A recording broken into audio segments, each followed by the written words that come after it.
Getting a raise might actually be making you poorer. I know that sounds backwards, but hear me out, because there's a psychological trap that almost everyone falls into the moment their income goes up, and it silently destroys more wealth than bad investments, market crashes, or overspending ever could. Welcome to Mintly Money. Today we're breaking down lifestyle creep, what it is, why your brain is wired to fall for it, and exactly what to do so the next raise you get actually changes your life. Let's get into it. Imagine this. You've been grinding at your job for 2 years, long hours, extra projects, the works. And then one day your manager calls you in and says those words you've been waiting to hear. You're getting a raise. A big one, 20% more than what you're making right now. You walk out of that office feeling like you finally cracked the code. You think to yourself, okay, this is it. This is where things change. I'll finally be able to save more, stress less, maybe even start building some real wealth. Fast forward 6 months. Your bank account looks almost identical to before the raise.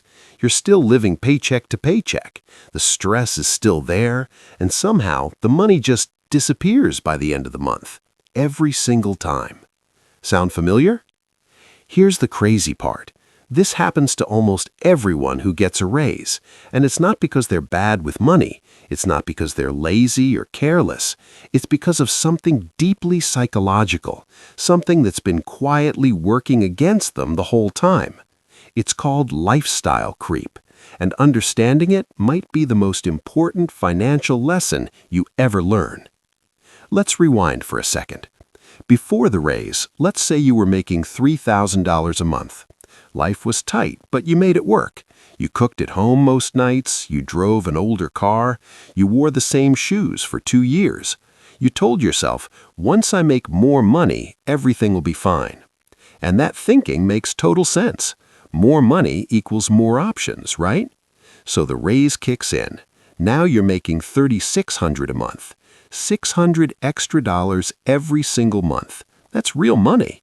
That could be $7,000 a year going straight into savings or investments. But here's what actually happens. Week 1, you treat yourself to a nice dinner. You've earned it. Week 2, you upgrade your gym membership. You've been meaning to do that for a while. Month 2, you start getting coffee every morning on the way to work instead of making it at home. Month 3, you notice your old car is starting to feel a little embarrassing compared to your new salary, so you start looking at leases. Month 4, you move into a slightly nicer apartment because, well, you could afford it now. None of these feel like big decisions in the moment. Each one feels completely reasonable on its own. But add them all up, you've just spent your entire raise before it even hits your pocket. This is lifestyle creep. It's the slow, invisible process where your spending rises to match your income, no matter how much your income grows. Here's where it gets really interesting, because lifestyle creep isn't just about bad decisions, it's about how the human brain actually works. Psychologists call it hedonic adaptation. It's our brain's built-in ability to adjust to new circumstances, good or bad, and return to a baseline level of happiness. So when you get that raise, you feel great for a little while. That nice dinner feels amazing the first time, but by the 10th time, it just feels normal. Your brain has recalibrated. The new standard is the new baseline. And once something becomes your baseline, going back feels like a loss. Not eating out anymore doesn't feel like saving money. It feels like deprivation. This is why wealthy people aren't necessarily happy just because they're wealthy. Studies on lottery winners have shown that within a couple of years, their happiness levels return to almost exactly where they were before the win. The brain adapts. Always. And this same mechanism is working against you every single time you get a pay increase. There's another layer to this that most people never talk about. It's something called social comparison, and in the age of social media, it's more powerful than ever. When you get a raise, you don't just compare yourself to your old self. You start comparing yourself to people at your new income level. You start mixing with a slightly different crowd. Your colleagues at work drive nicer cars. Your neighbors have bigger TVs. Your friends are going on fancier holidays. And slowly, without even realizing it, your reference point for what's normal shifts. What used to feel like a luxury, a new phone, a weekend trip, eating out twice a week, now just feels like keeping up. The goalposts move, and they keep moving. This is why so many high earners, people making six figures, even multiple six figures, still feel financially stressed. It's not about the number on the paycheck, it's about the gap between income and spending. And lifestyle creep quietly closes that gap, no matter how wide it gets. Now here's where it gets really important. Because this isn't just about feeling good or bad about money. It's about the actual long-term cost of lifestyle creep on your wealth. Let's go back to those $600 extra a month from your raise.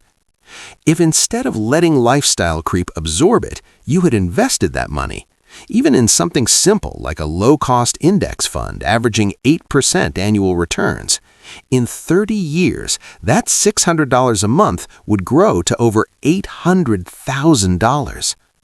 $800,000 from one raise. But most people will never see that number because the money gets absorbed before they even make the decision. The spending happens automatically, emotionally, gradually, and there's no dramatic moment where you sit down and choose to blow your raise. It just happens.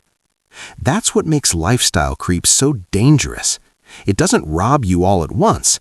It takes a little bit every single month for years and years until one day you wake up in your 40s wondering why you still feel financially stuck despite earning more than you ever thought you would.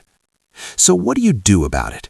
How do you actually beat lifestyle creep when it's basically hardwired into the way our brains respond to change? The answer is something called paying yourself first. And it sounds simple, but the psychology behind it is powerful. Here's how it works. The moment a raise, bonus, or any income increase hits your account, before you do anything else, you redirect a chunk of it to savings or investments automatically. You set up the transfer so it happens without you ever touching the money. You treat your future self like a bill that has to be paid. Why does this work? Because you can't miss money you never had. Remember hedonic adaptation? It works both ways. If you never let your lifestyle touch that extra money, your brain never adjusts to having it. You skip the adaptation phase entirely. You stay happy at your current baseline, and your wealth quietly grows in the background. A good rule of thumb, save at least half of every raise you get. Let yourself enjoy the other half. You earned it. But protect that first half before your brain convinces you it needs something else. The other thing that changes everything is awareness. Just knowing about lifestyle creep puts you ahead of 90% of people. Because when you're conscious of it, you can pause before a spending upgrade and ask yourself, is this a real need or is this my baseline shifting? That pause, that single moment of awareness, is worth more than any financial book you'll ever read. Here's the big idea to take away from all of this. Getting a raise doesn't build wealth. The gap between what you earn and what you spend builds wealth. That gap is everything. And lifestyle creep's only job is to quietly close that gap so you never notice it's gone. The people who actually build financial freedom, not just high earners, but genuinely free people, they've understood something that most people never figure out. They've learned to separate their identity from their spending. They've stopped using money to signal success to the people around them and started using it to buy back their future. Because here's the truth. The most expensive car in your neighbor's driveway is not a sign of wealth. It might actually be a sign of someone who let lifestyle creep win. Real wealth is quiet. It's invisible. It lives in accounts that nobody sees, in investments that compound in the background, in the freedom to walk away from a job you hate because you've been paying yourself first for a decade. The next time you get a raise, and you will, you'll feel that familiar rush of excitement. And that feeling is great. Enjoy it for a moment. Then protect half of it before your brain changes the goalposts again. because the version of you 10 years from now is watching what you do next. Most people will watch this video, nod along, and then go back to spending every raise they ever get. Don't be most people. The rule is simple. Next raise, protect half before your lifestyle touches it. Set the transfer, automate it, done. That's how wealth gets built. Not in one dramatic moment, in one quiet decision repeated every single time your income grows. If you want more of this, simple, honest, no-fluff money education, you're in the right place. Subscribe to Mintly Money and hit that notification bell so you never miss a video. And if you want to go deeper, check out the next video right here. I think you'll like it. See you there.